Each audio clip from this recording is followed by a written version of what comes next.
These are the three biggest downfalls in all of Roblox. Let's get right into it. So, Dead Rails started off insanely strong. It dropped on New Year's Day 2025, and within a few months it was pulling over 1 million people at once. Everyone was playing it. Big YouTubers, TikToks, the whole thing. It was this wild mix of Western trains, zombies, and teamwork that felt really different compared to most Roblox games. That's why it blew up so fast. But here's the thing. Once people got past the hype, the cracks started showing. The maps were basically just big empty deserts. The game was kind of buggy, and the menus were clunky. At first nobody cared because it was new and fun, but after a while you realized every round was basically the same train ride with the same enemies. There wasn't much variety. The devs also slowed down on updates. At the start, everyone thought they'd keep dropping new maps, new enemies, or cool stuff to keep it fresh. But weeks went by and nothing big came out. That's when people started saying the game felt unfinished and had no real replay value.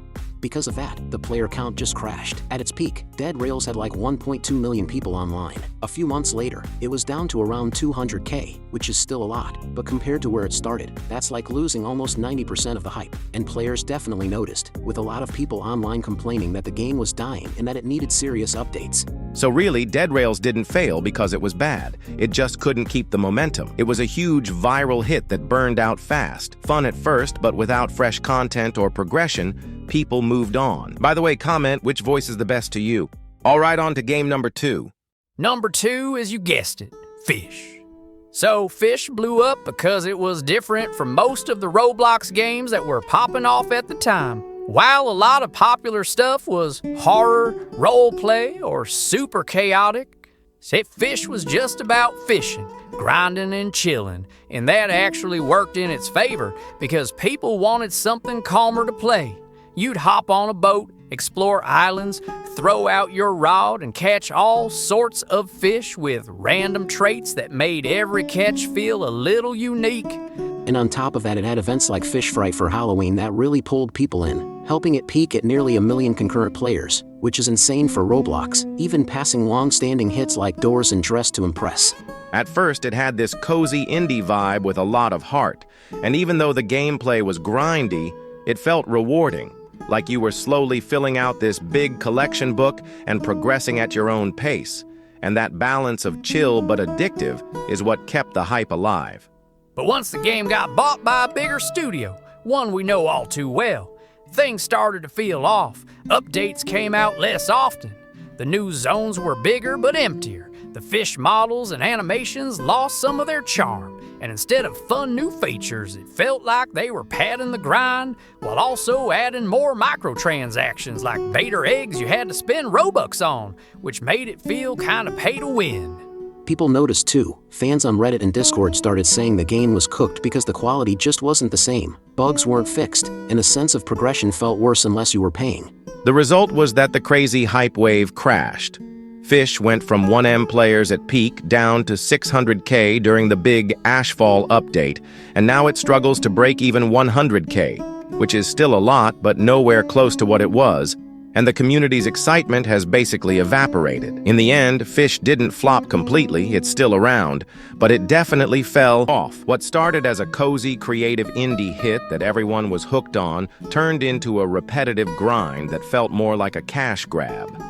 And once the charm wore off and the updates slowed down, people just moved on to the next big Roblox game. The final game is actually Roblox itself. The reason? The schlep situation. So here's an explanation of the schlep situation that is easy to understand. Once upon a time, there was a magical place on the computer called Roblox. Now, Roblox wasn't just one game. Oh no, it was a whole world full of little playgrounds. Some playgrounds were about racing cars, some about building houses, some about going on treasure hunts. And the best part? You could visit any playground you wanted, and you could meet other people there too. But here's the thing, because so many people played, and not everyone in the world is nice, sometimes bad people tried to sneak into these playgrounds and do bad things. That's why Roblox had rules, big, important rules, to keep everyone safe. They also had grown-ups working behind the scenes, kind of like superheroes, who looked for those bad people and told them to leave. One of those grown-ups was a person named Schlep. Well, that was the name people called him online. When Schlep was younger, he played Roblox too. But one day, when he was still just a kid, something scary happened. Someone in the game tried to trick him and hurt him. That made him feel very sad and scared. When Schlep grew up, he remembered that feeling and he thought, I never want any other kid to go through that. So he decided to do something about it. He became a kind of detective in the Roblox world. He would go into the playgrounds, pretend to be a younger player, and talk to people who might be trying to hurt kids. And when he found someone like that, he would collect proof and give it to the police. Guess what? He even helped catch 6 bad people this way. Real, actual police arrested them. A lot of people clapped for him online and said, "Yay, Schlepp, you're a hero." But here's where the problem came in. Roblox has very strict rules. They say, if you see someone acting bad or dangerous, you should tell Roblox right away, and let our trained team and the police handle it. They don't want players, even nice ones, to pretend to be kids and try to catch bad people themselves. Why? Because it can be risky. What if the bad person realizes what's happening and becomes even more dangerous? Or what if the detective accidentally talks to someone who wasn't really doing anything wrong and gets them in trouble?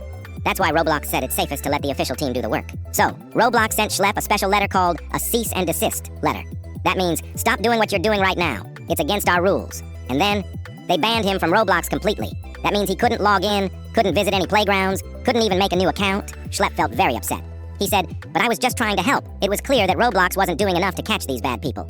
He even asked a very important government man, Senator Ted Cruz, to listen to his story and help make Roblox safer. After that, the internet started buzzing like a giant beehive. Some people were on Team Schlepp. They said, "He caught real bad guys. Roblox should thank him, not ban him." One famous Roblox player named Creekcraft even said, "They're banning him because they're not doing enough themselves." But other people were on Team Roblox. They said, even if Schlepp meant well, you have to follow the rules. Those rules are there for a reason, to protect everyone. They worried that if lots of people started doing what Schlepp did, things might get chaotic and unsafe. And so, just like in many stories, there wasn't a simple happy ending. Schlepp was still banned. Roblox still had their rules. And everyone kept arguing about what was more important, following the rules exactly, or breaking the rules to help people. Which was fine, but what made more people go to Team Schlepp was that Roblox started deleting everything that supported Schlepp. But overall, one thing was clear.